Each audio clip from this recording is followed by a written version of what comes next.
ಅಮ್ಮ ಯೋವಿ, ಏನಿದು? ಹೇಳು ಹೇಳು, ಏನ್ ಮಾಡ್ತಾ ಇದೀಯಾ? ಇಲ್ಲ ಅಮ್ಮ, ನಾನು ತಪ್ಪು ಮಾಡಿಬಿಟ್ಟೆ. ನಾನು ನಿಮ್ಮ ಹತ್ರ ಸ್ವಲ್ಪ ಹೊರಟಾಗಿ ನಡ್ಕೊಂಡೆ. ನಾನು ಹಾಗೆ ನಡ್ಕೋಬಾರ್ದಿತ್ತು. ಸಾರಿ ಅಮ್ಮ, ನನ್ನ ಕ್ಷಮಿಸ್ಬಿಡಿ. ಹೊರಟಾಗಿ ನಡ್ಕೊಂಡ್ಯಾ? ಇಲ್ವಲ್ಲ, ನನಗೇನು ಹಾಗನ್ನಿಸ್ಲಿಲ್ಲ. ನೀನು ಮಾತಾಡಲೇ ಇಲ್ವಲ್ಲ, ಇನ್ನು ಹೊರಟಾಗಿ ನಡ್ಕೊಳ್ಳೋದಕ್ಕೆ ಹೇಗೆ ಸಾಧ್ಯ?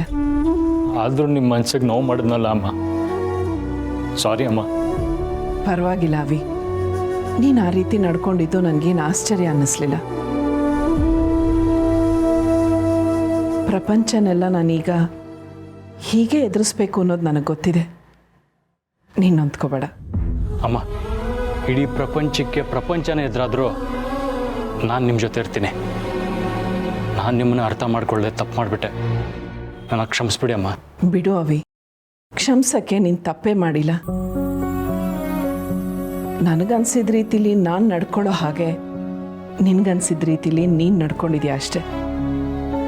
ಕೆಲವೊಂದು ನಡವಳಿಕೆಗಳು ಹೊರಗೆ ತಪ್ಪಾಗಿ ಕಾಣಿಸಿದ್ರು ಅದು ಸರಿ ಅನ್ನೋದು ನಮ್ಮ ಮನಸ್ಸಿಗೆ ಗೊತ್ತಿರಬೇಕು ಅಷ್ಟೆ.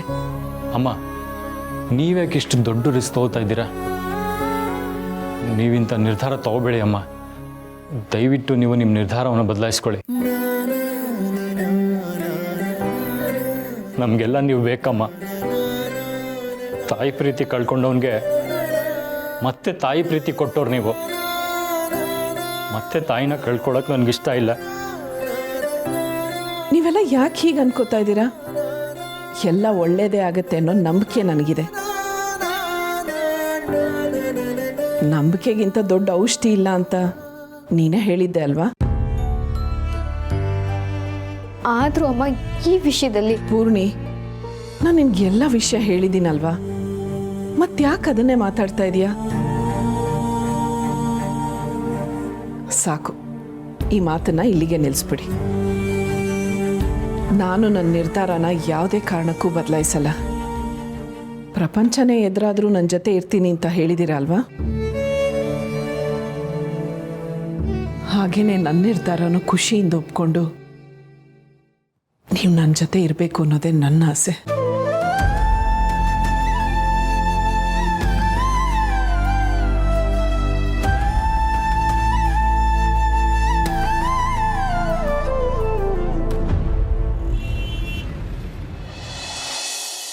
ಈ ರೀತಿ ಅಂತ ಗಂಡಿನ ಮನೆಯವ್ರಿಗೆ ಗೊತ್ತಾದರೆ ಅವರು ನಮ್ಮ ಮಗಳನ್ನ ಮದುವೆ ಮಾಡ್ಕೊಳಕ್ಕೆ ಒಪ್ಕೊಳ್ತಾರ? ಮಕ್ಳಿಗೆ ಮದುವೆ ಮಾಡಿಸಿ ಮೊಮ್ಮಕ್ಕಳನ್ನ ಆಡಿಸೋ ವಯಸ್ಸಲ್ಲಿ ಹುಡುಗಿ ದೊಡ್ಡಮ್ಮ ಗರ್ಭಿಣಿ ಅಂತ ಗೊತ್ತಾದರೆ ಅವರೆಲ್ಲರೂ ಏನು ಅನ್ಕೊಳ್ಳಲ್ಲ? ಗೊತ್ತಾದ್ರೆ ಅಂತ ಯಾಕೆ ಹೇಳ್ತಿದ್ಯಾ? ನಾವು ಯಾರು ಈ ವಿಷಯನ ಅವ್ರಿಗೆ ಹೇಳದೇ ಇದ್ರೆ ಅವ್ರಿಗೆ ಹೇಗೆ ಗೊತ್ತಾಗತ್ತೆ?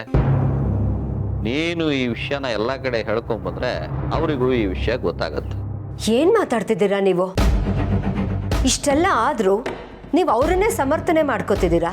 ನಿಮ್ಮ ಮಗಳ ಭವಿಷ್ಯ ನಿಮ್ಮ ಕಣ್ಮುಂದೆ ಕಾಣಿಸ್ತಾ ಇಲ್ವಾ? ಬರೀ ನಿಮ್ಮ ಅಣ್ಣ ಅದಕ್ಕೆ ಮಾತ್ರ ಕಾಣಿಸ್ತಾ ಇರೋದಾ? ನಿಮ್ಮ ಮಗಳಿಗಿಂತ ಅವರೇ ನಿಮಗೆ ಹೆಚ್ಚಾಗೋದ್ರಾ? ಹೌದು, ನನಗೆ ಅಣ್ಣ ಅತ್ತಿಗೆ ಅಂದರೆ ದೇವ್ರ ಸಮಾನ. ಅವರು ಯಾವತ್ತಿದ್ರೂ ನನಗೆ ಹೆಚ್ಚೆ. ಹಾಗಾದ್ರೆ ಈ ವಿಷಯ ಗಂಡಿನ ಮನೆಯವ್ರಿಗೆ ಗೊತ್ತಾಗಿ ಅವರು ಮದುವೆ ಬೇಡ ಅಂತಂದ್ರೆ? ಬೇಡ ಅಂದರೆ ಅನ್ಲಿ ಬಿಡು. ಅಷ್ಟಕ್ಕೂ ನಾವೇನು ಕೊಲೆನೋ ಸುಲಿಗೆನೋ ದರೋಡೆನೋ ಮಾಡಿಲ್ವಲ್ಲ. ಕೊಲೆ ಮಾಡಿರೋರೇ ತಾವು ಶ್ರೇಷ್ಠ ಅಂತ ಓಡಾಡ್ಕೊಂಡಿರೋ ಈ ಸಮಾಜದಲ್ಲಿ ಒಂದು ಜೀವನ ಉಳಿಸ್ಕೊಳ್ಳೋದಕ್ಕೆ ಹೋರಾಡ್ತಿರೋ ನಮ್ಮತ್ತಿಗೆ ನನಗೆ ದೊಡ್ಡವರು ಅಂತಲೇ ಅನಿಸೋದು. ನನಗೆ ಈ ವಿಷಯದಲ್ಲಿ ತಪ್ಪು ಕಾಣಿಸ್ತಿಲ್ಲ. ಅಕಸ್ಮಾತ್ ಯಾರಾದರೂ ತಪ್ಪು ಹುಡುಕಿದ್ರೆ ಅದು ಅವರ ಸಣ್ಣ ಬುದ್ಧಿ ಅಂತ ಅನ್ಸುತ್ತೆ ನನಗೆ. ಅಂತ ಸಣ್ಣ ಬುದ್ಧಿ ಹಿಡ್ಕೊಂಡು ಈ ಮದುವೆ ಏನಾದರೂ ಬೇಡ ಅಂತ ಹೇಳೋದಾದರೆ ಬೇಡ ಬಿಡು. ಅಂತ ಮನೆಗೆ ನನ್ನ ಮಗಳು ಹೋಗೋದೇ ಬೇಕಾಗಿಲ್ಲ. ಏನು ಹೇಳ್ತಿದ್ದೀರಾ ನೀವು? ನಮ್ಮ ಮಗಳು ಅವನನ್ನೇ ಮದುವೆ ಆಗ್ತೀನಿ ಅನ್ಕೊಂಡಿದ್ದಾಳೆ. ಎಂಗೇಜ್ಮೆಂಟ್ ಆಗಿ ಮದುವೆ ಮುಹೂರ್ತ ಫಿಕ್ಸ್ ಮಾಡೋ ಟೈಮಲ್ಲಿ ಮದುವೆ ನಿಂತು ಹೋದ್ರೂ ಪರವಾಗಿಲ್ಲ ಅಂತ ಹೇಳ್ತಿದ್ದೀರಾ? ಮತ್ತಿನ್ನೇನು, ನಮ್ಮ ನಿಧಿ ಅವ್ರಿಗೆ ಇಷ್ಟ ಆದರೆ ಅವರು ಇಂಥ ಕಾರಣಗಳನ್ನೆಲ್ಲ ಹುಡ್ಕೋದೇ ಇಲ್ಲ. ಮದುವೆಗೆ ಒಪ್ಕೋತಾರೆ, ನನ್ನ ಮಗಳನ್ನ ಮನೆಗೆ ತುಂಬಿಸ್ಕೋತಾರೆ. ಆದರೆ ಇಂಥ ಕಾರಣಗಳನ್ನು ಹುಡುಕಿ ಮದುವೆ ಬೇಡ ಅಂತಾರೆ ಅನ್ನೋದಾದರೆ ನಮಗೂ ಆ ಮದುವೆ ಬೇಡ. ಅಷ್ಟಕ್ಕೂ ಈ ಮನೆಯಲ್ಲಿ ಅಂತ ಯಾವ ತಪ್ಪು ನಡೆದಿಲ್ಲ. ತಪ್ಪು ನಡೆದಿಲ್ಲ ಅಂತ ಹೇಳ್ತಿದ್ದೀರಲ್ಲ, ಈ ವಯಸ್ಸಲ್ಲಿ ಗರ್ಭಿಣಿ ಅಂತಂದ್ರೆ ಜನ ಆಡ್ಕೊಂಡು ನಗಲ್ವಾ? ಜನ ಆಡ್ಕೊಂಡು ನಗೋಕೆ ಇಂಥದೇ ವಿಷಯ ಆಗಬೇಕು ಅಂತೇನಿಲ್ಲ. ಚೆನ್ನಾಗಿದ್ರು ನಗ್ತಾರೆ, ಚೆನ್ನಾಗಿಲ್ಲ ಅಂದರೂ ನಗ್ತಾರೆ. ಜನ ನಗ್ತಾರೆ ಅಂತ ನಾವು ನಮ್ಮ ಜೀವನದ ನಿರ್ಧಾರಗಳನ್ನು ಅವ್ರಿಗೋಸ್ಕರ ತಗೊಳ್ಳೋದಕ್ಕಾಗಲ್ಲ. ಅಣ್ಣ ಅತ್ತಿಗೆ ಈ ವಿಷಯದಲ್ಲಿ ಏನು ನಿರ್ಧಾರ ತಗೋತಾರೋ ನಾನು ಆ ನಿರ್ಧಾರಕ್ಕೆ ಬದ್ಧವಾಗಿದ್ದೀನಿ. ಅವರು ಈ ವಿಷಯದ ಬಗ್ಗೆ ತುಂಬಾ ಯೋಚನೆ ಮಾಡಿರ್ತಾರೆ. ಯಾರಿಗೂ ತೊಂದರೆ ಆಗಂಥ ನಿರ್ಧಾರಗಳನ್ನು ಅವ್ರು ತಗೊಳ್ಳೋದಿಲ್ಲ. ಹಾಗಾದ್ರೆ ಈಗಾಗಿರೋದೆಲ್ಲ ಅವರು ಯೋಚನೆ ಮಾಡಿ ತಗೊಂಡಿರೋ ನಿರ್ಧಾರನ?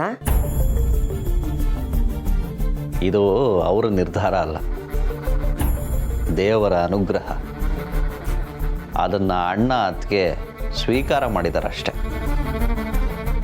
ಈಗ ನಮ್ಮನ್ನೇ ನೋಡು, ನಮಗೊಬ್ಬಳೇ ಮಗಳು, ಪೂರ್ಣಿಗೆ ಮಕ್ಕಳಾಗಲ್ಲ. ಯಾರಿಗೆ ಯಾವಾಗ ಮಕ್ಕಳಾಗತ್ತೆ ಅನ್ನೋದನ್ನ ಆ ಭಗವಂತ ನಿರ್ಧಾರ ಮಾಡ್ತಾನೆ. ಕೆಲವೊಬ್ಬರು ಒಂದು ಮಗುಗೋಸ್ಕರ ಲಕ್ಷಾಂತರ ರೂಪಾಯಿ ಖರ್ಚು ಮಾಡ್ತಾರೆ. ಇತ್ತೀಚೆಗೆ ನೋಡಿದ್ಯಾ ನೀನು? ರಸ್ತೆನಲ್ಲಿ IVF ಸೆಂಟರ್ಗಳಿದ್ದಾವೆ. ಆದರೆ ಖರ್ಚು ಮಾಡೋಕ್ಕೆ ಹಣ ಇಲ್ದಲೇ ಇರೋ ಮನೇಲಿ ಮನೆ ತುಂಬ ಮಕ್ಕಳಿರ್ತವೆ. ಇದೆಲ್ಲ ಆ ಸೃಷ್ಟಿಕರ್ತನ ಲೀಲೆ. ಹಾಗಾಗಿ ಅದಕ್ಕೆ ವಿಚಾರದಲ್ಲಿ ಇದು ತಪ್ಪು ಅಂತ ನನಗನ್ನಿಸ್ತಿಲ್ಲ. ಎಂತೆಂಥ ತಪ್ಪುಗಳನ್ನು ಮಾಡಿ ಏನೂ ಆಗೇ ಇಲ್ವೇನೋ ಅನ್ನೋ ಥರದಲ್ಲಿ ತಲೆ ಎತ್ಕೊಂಡು ತಿರುಗೋರ ಮಧ್ಯೆ ತಾಯಿ ಆಗ್ತಿರೋ ವಿಷಯಕ್ಕೆ ತಲೆ ಯಾಕೆ ತಗ್ಗಿಸ್ಬೇಕು? ನಿಧಿ ಮದುವೆನೂ ನನಗೆ ಮುಖ್ಯನೇ. ಆದರೆ ಈ ಕಾರಣಕ್ಕೋಸ್ಕರ ಮದುವೆ ಕ್ಯಾನ್ಸಲ್ ಮಾಡ್ತಾರೆ ಅಂತಂದರೆ ಮಾಡಿಕೊಳ್ಳಿ.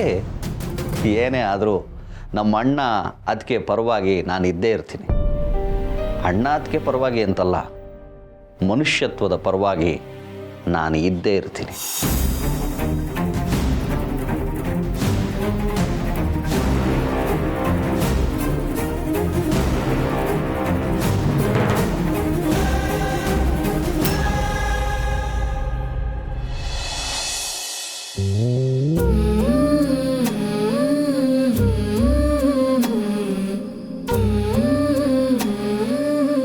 ಸಂಧ್ಯಾಗೆ ಈ ವಿಷಯ ಗೊತ್ತಿಲ್ಲ. ಅಮ್ಮಂಗೆ ಹುಷಾರಿಲ್ಲ ಅನ್ನೋದನ್ನ ಸಂಧ್ಯಾಗೆ ಹೇಳಬೇಕೋ ಬೇಡವೋ ಅನ್ನೋದು ಗೊತ್ತಾಗ್ತಿಲ್ಲ. ಅಕಸ್ಮಾತ್ ಈ ವಿಷಯ ಅವಳಿಗೆ ಗೊತ್ತಾದರೆ ಯಾಕೆ ಹೇಳಲಿಲ್ಲ ಅಂತ ತುಂಬ ಬೇಜಾರು ಮಾಡ್ಕೋತಾಳೆ. ಹಾಗಾದರೆ ಅವಳಿಗೆ ಹೇಳೋದೇ ಸರಿನಾ? ಅವಳು ಮಗಳಲ್ವಾ? ತಾಯಿಗೇನಾಗಿದೆ ಅನ್ನೋದನ್ನು ತಿಳ್ಕೋಬೇಕು ಅಂತ ಅವಳಿಗೂ ಅನಿಸಿರುತ್ತೆ ಅಲ್ವಾ?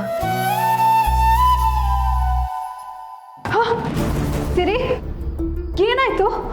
ಹುಷಾರಾಗಿ ಮಾಡೋದಲ್ವಾ? ಕೈ ತುಂಬ ಸುಡ್ತಾ? ಇಲ್ಲ ಸಂಧ್ಯಾ, ಏನೋ ಯೋಚನೆ ಮಾಡ್ತಾ ಇದ್ದೆ, ನೋಡ್ದೆ ಮುಟ್ಬಿಟ್ಟೆ. ಯೋಚನೆ ಮಾಡ್ತಿದ್ಯಾ? ಏನು ಯೋಚನೆ ಮಾಡ್ತಿದ್ಯಾ? ಇಲ್ಲ, ಅಂಥದ್ದೇನಿಲ್ಲ. ಅಂಥದ್ದೇನಿಲ್ಲ ಅಂದಮೇಲೆ ಹೇಳ್ಬೋದಲ್ವಾ? ಯಾಕೆ ನನ್ನ ಹತ್ರ ಹೇಳ್ದೇ ಇರೋಕ್ಕಾಗದೇ ಇರೋಂಥದ್ದು ಏನಾದರೂ ಯೋಚನೆ ಮಾಡ್ತಿದ್ಯಾ? ಏನಿಲ್ಲ ಅಂತ ಹೇಳಿದ್ನಲ್ಲ ಸಂಧ್ಯಾ. ಇಲ್ಲ ಸಿರಿ, ನಿನ್ನ ಮಾತೆಲ್ಲ ನನಗೆ ಅರ್ಥ ಆಗ್ತಿದೆ. ನೀನು ಅಣ್ಣ ನನ್ನಿಂದ ಏನೋ ವಿಷಯನ ಮುಚ್ಚಿಡ್ತಿದ್ದೀರ. ನನ್ನ ಮೇಲೆ ಆಣೆ ಮಾಡಿ ನಿಜ ಹೇಳು, ನೀನು ನನ್ನಿಂದ ಯಾವ ವಿಷಯನೂ ಮುಚ್ಚಿಡ್ತಿಲ್ವಾ? ಅದು ಹೇಳು ಸಿರಿ. ನಿನ್ನ ಹತ್ರ ಈ ವಿಷಯನ ಹೇಗೆ ಹೇಳಬೇಕು ಅಂತಲೇ ಗೊತ್ತಾಗ್ತಿಲ್ಲ ಸಂಧ್ಯಾ. ಈ ವಿಷಯ ಕೇಳಿದ್ರೆ ನಿನ್ನ ಮನಸ್ಸಿಗೆ ಬೇಜಾರಾಗತ್ತಾ? ಪರವಾಗಿಲ್ಲ, ಹೇಳು. ಅದು ಎಷ್ಟೇ ಬೇಜಾರಾದರೂ ತಡ್ಕೊಳ್ಳೋಂಥ ಗಟ್ಟಿ ಮನಸ್ಸು ನನಗಿದೆ.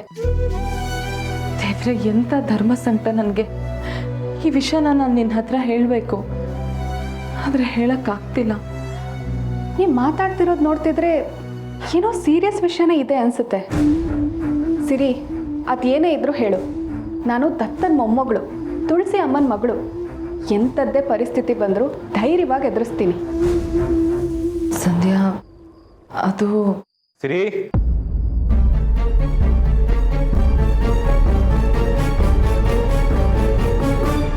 ಸಿರಿ.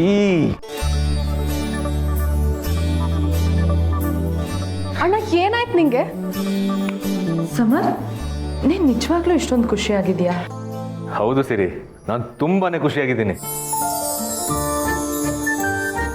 ನನಗೆ ಈ ದೇವ್ರ ಮೇಲೆ ಅಷ್ಟಾಗಿ ನಂಬಿಕೆ ಇರಲಿಲ್ಲ, ಆದ್ರೆ ಇವತ್ತು ದೇವ್ರ ಮೇಲೆ ತುಂಬಾನೇ ನಂಬಿಕೆ ಬರ್ತಿದೆ. ಆ ಭಗವಂತ ನಾನು ಅನ್ಕೊಂಡಿದ್ದನ್ನೆಲ್ಲ ಸುಲಭ ಮಾಡ್ದ, ನಾನು ಬೇಡ್ಕೊಂಡಿದ್ದನ್ನೆಲ್ಲ ನಿಜ ಮಾಡಿಬಿಟ್ಟ. ಅಂದರೆ ಅಣ್ಣ ಏನು ಹೇಳ್ತಿದ್ಯಾ? ಒಟ್ಟೊಟ್ಟಾಗೆಲ್ಲ ಮಾತಾಡಬೇಡ. ಮೊದಲು ವಿಷಯ ಏನು ಅಂತ ಹೇಳು. ಹೇಳ್ತೀನಿ ಸಿರಿ, ಮೊದಲು ನೀನು ಹೋಗಿ ದೇವ್ರಿಗೆ ತುಪ್ಪು ದೀಪ ಹಚ್ಚು, ಎಲ್ಲ ಹೇಳ್ತೀನಿ.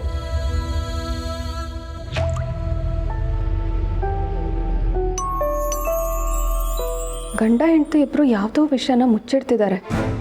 ಸಿರಿ ನೋಡಿದ್ರೆ ಸಪ್ಪಗಿದ್ದಾಳೆ, ಇವನು ನೋಡಿದ್ರೆ ಖುಷಿಯಾಗಿದ್ದಾನೆ. ಏನಾಗಿದೆ ಇವರಿಗೆ?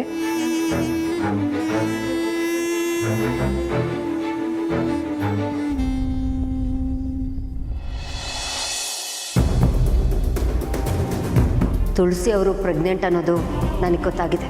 ನೀವು ಹೇಳಿ, ಈ ವಿಷಯ ನಿಜ ತಾನೇ? ಹೌದು, ನಿಜ.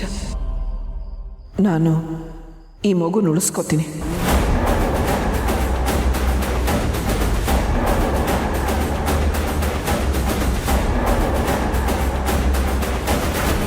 ಹಾಯ್ ದೀಪಿಕಾ, ನಾನು ವಾಪಸ್ ಬಂದ್ಬಿಟ್ಟೆ. ಹೋಗಿದ್ದ ಕೆಲಸ ಎಲ್ಲ ಸೂಪರ್ ಸಕ್ಸಸ್ ಆಯಿತು ಗೊತ್ತಾ? ದೀಪಿಕಾ, ನಾನು 2 ದಿನ ಆದಮೇಲೆ ವಾಪಸ್ ಬಂದಿದ್ದೀನಿ, ನಿನಗೆ ಖುಷಿನೇ ಆಗ್ತಿಲ್ವಾ? ಅಲ್ಲ, ಮತ್ತು ನಾನು ಹೊರಡಬೇಕಾದ್ರೆ ಮಾತ್ರ ನಿನ್ನ ಬಿಟ್ಟಿರೋಕ್ಕಾಗೋದಿಲ್ಲ ಅಂತ ಕಣ್ಣ ನೀರು ಹಾಕೊಂಡು ಕಳಿಸ್ಕೊಟ್ಟೆ. ಇವಾಗೇನೋ ರಿಯಾಕ್ಟೇ ಮಾಡ್ತಿಲ್ವಲ್ಲ, ಏನಾಯಿತು? ಹೌದು, ರಿಯಾಕ್ಟ್ ಮಾಡಬೇಕು, ಆದರೆ ಏನು ರಿಯಾಕ್ಟ್ ಮಾಡಬೇಕು ಅಂತಲೇ ಗೊತ್ತಾಗ್ತಾ ಇಲ್ಲ. ನಾನು ಇದನ್ನೆಲ್ಲ ಎಕ್ಸ್ಪೆಕ್ಟೇ ಮಾಡಿರಲಿಲ್ಲ ಅಭಿ. ಹೀಗಾಗತ್ತೆ ಅಂತ ಕನಸಲ್ಲೂ ಅಂದ್ಕೊಂಡಿರಲಿಲ್ಲ. ಏನು ಹೇಳ್ತಿದ್ದ ದೀಪಿಕಾ? ನಾನು ಬರ್ತೀನಿ ಅಂತ ನೀನು ಎಕ್ಸ್ಪೆಕ್ಟ್ ಮಾಡಿರಲಿಲ್ವಾ? ದೀಪಿಕಾ, ಏನು ಮಾತಾಡ್ತಿದ್ಯಾ? ಇಲ್ಲ ಅಭಿ, ನಾನು ನಿನ್ನ ಬಗ್ಗೆ ಹೇಳ್ತಿಲ್ಲ. ಮತ್ತು ಇನ್ಯಾರ ಬಗ್ಗೆ ಹೇಳ್ತಾ ಇದೆಯಾ? ಮನೇಲೇನಾದರೂ ಗಲಾಟೆ ಆಯಿತಾ? ಅಥವಾ ಅದಕ್ಕೆ ಜೊತೆಗೆ ಮತ್ತೆ ಜಗಳ ಮಾಡ್ಕೊಂಡ್ಯಾ? ಇಲ್ಲ ಮನೇಲಿ ಯಾರಾದರೂ ಬೈದ್ರಾ? ಇಲ್ವಲ್ಲ, ಈ ಮನೇಲಿ ನಿನಗೆ ಬೈಯಕ್ಕೆ ಯಾರೂ ಇಲ್ಲವೇ ಇಲ್ಲ. ಅಕಸ್ಮಾತ್ ಜೋರು ಮಾಡಿದ್ರು ನೀನೇ ಜೋರು ಮಾಡಿರ್ತೀಯ. ಆದರೂ ಯಾಕೆ ಮಂಕ ಕೂತಿದ್ಯಾ?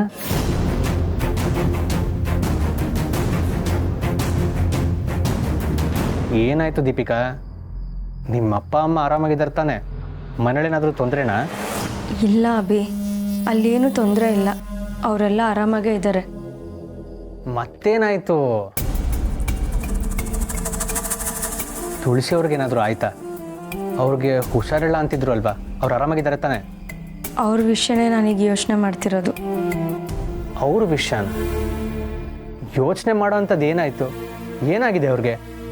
ಹೇಗೆ ಹೇಳಲಿ ಅಭಿ, ಹೇಳೋಕ್ಕೇ ನನಗೆ ಬಾಯಿ ಬರ್ತಿಲ್ಲ. ಹೇಳೋಕ್ಕೆ ನನಗೆ ಈ ಥರ ಆಗ್ತಿದೆ. ಅಂಥದ್ರಲ್ಲಿ ಅವರು... ದೀಪಿಕಾ, ಇವಾಗ ಸರಿಯಾಗಿ ಹೇಳ್ತೀಯೋ ಇಲ್ವೋ? ಏನಾಯಿತು ಅಂತ ಕರೆಕ್ಟಾಗಿ ಹೇಳು.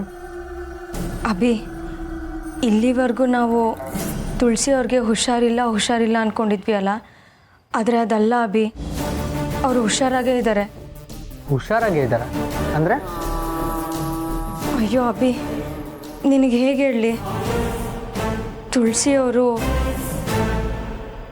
ತುಳಸಿಯವರು ಪ್ರೆಗ್ನೆಂಟ್ ಅಭಿ. ವಾಟ್? ಹೌದು, ಈ ವಿಷಯನ ನನಗೂ ನಂಬಕ್ಕಾಗಲಿಲ್ಲ, ಆದರೆ ಇದು 100ಕ್ಕೆ 100 ನಿಜ. ಈ ವಿಷಯನ ಅವರೇ ಹೇಳಿದ್ದಾರೆ. ನಿಮ್ಮ ಅಪ್ಪನೂ ಇದನ್ನು ಒಪ್ಕೊಂಡಿದ್ದಾರೆ.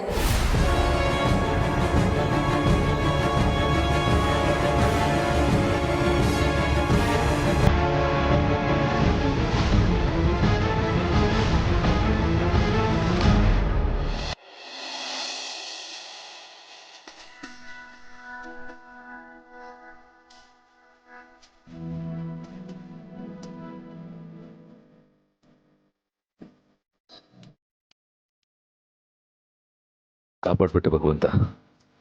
ಒಳ್ಳೆ ಮನ್ಸಿರೋರಿಗೆ ಒಳ್ಳೇದೇ ಆಗುತ್ತೆ ಅನ್ನೋ ಮಾತನ್ನ ಸತ್ಯ ಮಾಡಿಬಿಟ್ಟೆ. ನಿನಗೆ ತುಪ್ಪದ ಅಭಿಷೇಕ ಮಾಡಿಸ್ತೀನಿ.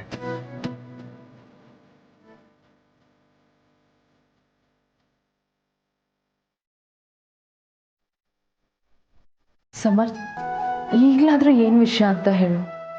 ಸರಿ, ಅಮ್ಮಂಗೆ ಯಾವ ಕಾಯಿಲೆನೂ ಇಲ್ವಂತೆ. ನನಗೆ ಈಗಷ್ಟೇ ವಿಷಯ ಗೊತ್ತಾಯ್ತು. ಏನು ಹೇಳ್ತಿದ್ಯಾ ಸಮರ್ಥ್ ನೀನು? ನೀನು ಹೇಳ್ತಿರೋದು ನಿಜನಾ? ಅಮ್ಮಂಗೆ ಯಾವ ಕಾಯಿಲೆನೂ ಇಲ್ವಾ? ನೀವಿಬ್ರು ಏನು ಮಾತಾಡ್ತಿದ್ದೀರಾ? ಅಮ್ಮಂಗೆ ಏನಾಗಿದೆ? ಯಾವ ಕಾಯಿಲೆ ಬಗ್ಗೆ ಮಾತಾಡ್ತಿದ್ದೀರಾ? ಓ, ನಿನಗೇನು ಗೊತ್ತೇ ಇಲ್ಲ ಅಲ್ವಾ ಸಂಧ್ಯಾ? ನಾನೆಂಥ ದಡ್ಡ ಅಂದರೆ ಬ್ರೈನ್ ಟ್ಯೂಮರ್ ಅಂತೆ. ಹಬ್ಬ ಅಂದರೆ 3-4 ತಿಂಗಳಷ್ಟೇ ಬದುಕ್ಬೋದು ಅಂತ ಹೇಳ್ತಿದ್ದಾರೆ. ಇಂಥ ಸಮಯದಲ್ಲಿ ತಲೆ ಸುತ್ತೋದು, ವಾಮಿಟ್ ಆಗೋದು, ಸುಸ್ತಾಗೋದು ಇದೆಲ್ಲ ಆಗ್ತಿರುತ್ತೆ. ಡಾಕ್ಟ್ರು ಈ ರೀತಿ ಮಾತಾಡಿದ್ದನ್ನು ನಾನು ತಪ್ಪಾಗಿ ತಿಳ್ಕೊಂಡು ಅಮ್ಮಂಗೆ ಬ್ರೈನ್ ಟ್ಯೂಮರ್ ಇದೆ ಅಂತ ಅನ್ಕೊಂಡೆ.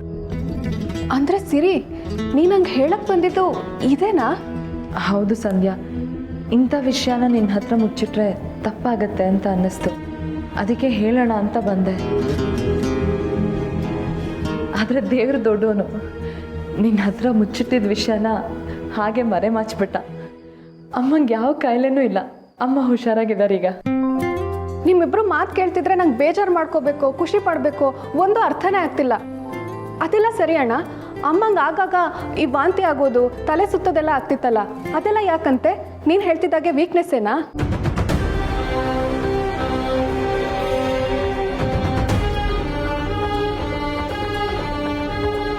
ನಿಮ್ಮ ತಾಯಿ ಪ್ರೆಗ್ನೆಂಟ್ ಅನ್ನೋ ವಿಷಯ ನಮ್ಗೆಲ್ರಿಗೂ ಗೊತ್ತಾಗಿದೆ. ಅದಕ್ಕೆ ಪ್ರೆಗ್ನೆಂಟ್ ಅನ್ನೋ ವಿಷಯ ಸತ್ಯನೇ. ಸಮರ್ಥ್, ಅಮ್ಮಂಗೆ ಹಾಗಿದ್ರೆ ಬರೀ ವೀಕ್ನೆಸ್ ಅಷ್ಟೇ ಇರೋದಾ? ಬೇರೆ ನೀನು ತೊಂದರೆ ಇಲ್ಲ ಅಲ್ವಾ? ಅದು ಹೇಗೆ ಹೇಳಬೇಕು ಅಂತ ಗೊತ್ತಾಗ್ತಾ ಇಲ್ಲ. ಆದರೆ ಒಂದಂತೂ ನಿಜ, ನಾವು ಭಯಪಡೋಂಥದ್ದು ಏನಿಲ್ಲ. ಅಮ್ಮನ ಆರೋಗ್ಯ ತುಂಬ ಚೆನ್ನಾಗಿದೆ. ಅಮ್ಮ ನಮ್ಮ ಜೊತೆ 100 ಕಾಲ ನಗ್ನಗ್ತಾ ಇರ್ತಾರೆ.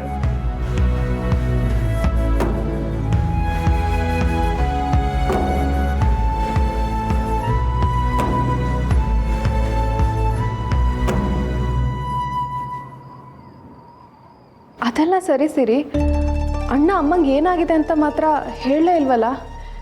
ನೀನು ಯೋಚನೆ ಮಾಡಬೇಡ ಸಂಧ್ಯಾ, ಏನು ತೊಂದರೆ ಇಲ್ಲ ಅಂತ ಹೇಳಿದ್ನಲ್ಲ. ಅಮ್ಮಂಗೆ ಏನಾಗಿದೆ ಅನ್ನೋದನ್ನು ನಾನು ಅವನ ಹತ್ರ ಕೇಳ್ತೀನಿ ಬಿಡು.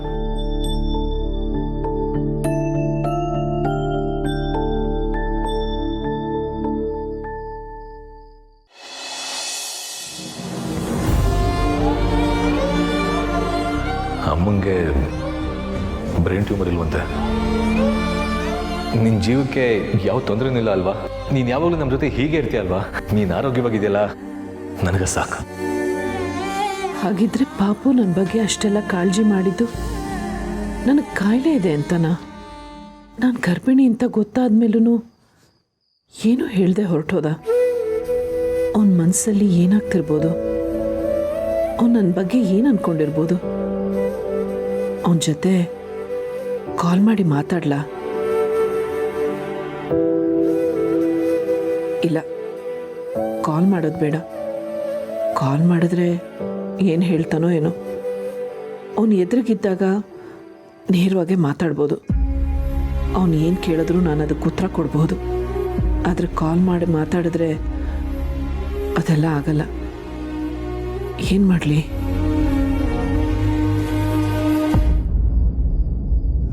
ತುಳಸಿಯವರೇ, ಹೆದರ್ಕೊಂಡ್ರಾ? ಇಲ್ಲ, ಏನೋ ಯೋಚನೆ ಮಾಡ್ತಾ ಇದ್ದೆ, ನೀವು ಬಂದಿದ್ದು ಗೊತ್ತಾಗಲಿಲ್ಲ. ಏನು ಯೋಚನೆ ಮಾಡ್ತಾ ಇದ್ರಿ ಅಂತ ಕೇಳ್ಬೋದಾ? ಪಾಪು ಬಗ್ಗೆ. ಅವನು ನನಗೆ ಇಷ್ಟು ದಿನ ಕಾಯಿಲೆ ಅಂತ ಅಂದ್ಕೊಂಡಿದ್ದ. ಈಗ ನಾನು ಗರ್ಭಿಣಿ ಅಂತ ಗೊತ್ತಾದ್ಮೇಲೆ ಅವನ ಮನಸ್ಸಲ್ಲಿ ಏನಾಗ್ತಾ ಇರ್ಬೋದು ಅಂತ ಯೋಚನೆ ಮಾಡ್ತಾ ಇದ್ದೆ. ಯಾಕೆ ಹಾಗೆ ಯೋಚನೆ ಮಾಡ್ತಾ ಇದ್ದೀರಾ? ಅವನು ಖುಷಿಯಿಂದನೇ ನಿಮ್ಮನ್ನು ಮಾತಾಡ್ಸಿ ಹೋದ್ನಲ್ವಾ? ನಿಮಗೇನೂ ಆಗಿಲ್ಲ ಅನ್ನೋ ಖುಷಿ ಅವನ ಮನಸ್ಸಲ್ಲಿದೆ. ಅದನ್ನು ಬಿಟ್ಟು ಬೇರೆ ಇನ್ನೇನೋ ಯೋಚನೆ ಅವನಲ್ಲಿದೆ ಅಂತ ನನಗನ್ನಿಸ್ತಿಲ್ಲ. ಹೌದಾ? ಹಾಗಾದರೆ ನನ್ನ ತಾಯಿ ಆಗ್ತಾ ಇದ್ದೀನಿ ಅನ್ನೋದನ್ನು ಅವನು ಒಪ್ಕೊಂಡಿದ್ದಾನ? ಖಂಡಿತ ಒಪ್ಕೊಂಡಿದ್ದಾನೆ. ನೀವಿದ್ರ ಬಗ್ಗೆ ಚಿಂತೆನೇ ಮಾಡಬೇಡಿ. ಮಕ್ಕಳೆಲ್ಲರೂ ಒಪ್ಕೊಂಡೇ ಒಪ್ಕೋತಾರೆ.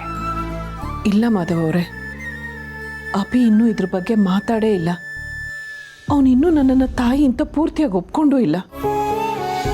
ಅಂಥದ್ರಲ್ಲಿ ಈ ವಿಷಯನೂ ಗೊತ್ತಾಗಿ ಅವನು ಹೇಗೆ ನಡ್ಕೋತಾನೋ ಏನೋ. ಈ ವಿಷಯ ಗೊತ್ತಾದಾಗ್ಲಿಂದ ಅವನ ರೂಮಿಂದ ಹೊರಗಡೆನೆ ಬಂದಿಲ್ಲ. ಹೌದಾ? ನೀವೇನು ಯೋಚನೆ ಮಾಡಬೇಡಿ ತುಳಸಿಯವರೇ. ಬೆಳಿಗ್ಗೆ ನೀವೇ ಅವನ ಹತ್ರ ನೇರವಾಗಿ ಮಾತಾಡಿ. ಈ ರೀತಿ ಯೋಚನೆ ಮಾಡ್ತಾ ಕೊರಗ್ತಾ ಕೂತ್ಕೊಳ್ಳೋದ್ರ ಬದಲು ನೇರವಾಗಿ ಮಾತಾಡಿ ಮನಸ್ಸು ನಿರಾಳ ಮಾಡ್ಕೊಳ್ಳೋದೇ ಒಳ್ಳೆಯದು ಅನಿಸುತ್ತೆ. ಮಾತ್ರೆ ತಗೊಂಡ್ರಾ? ಈಗ ಯೋಚನೆ ಮಾಡ್ತಾ ನೀವು ಟ್ಯಾಬ್ಲೆಟ್ ತಗೊಳ್ಳೋದನ್ನು ಮರೆತರೆ ನಿಮ್ಮ ಆರೋಗ್ಯನೇ ಕೆಡಲ್ವಾ? ನೀವೇನು ಹೇಳಿದ್ದೀರಾ? ನಿಮ್ಮ ಆರೋಗ್ಯನ ನೀವು ಚೆನ್ನಾಗಿ ನೋಡ್ಕೊಳ್ತೀನಿ ಅಂತ ಹೇಳಿದಿರಲ್ವಾ? ಮೊದಲು ಟ್ಯಾಬ್ಲೆಟ್ ತಗೊಳ್ಳಿ.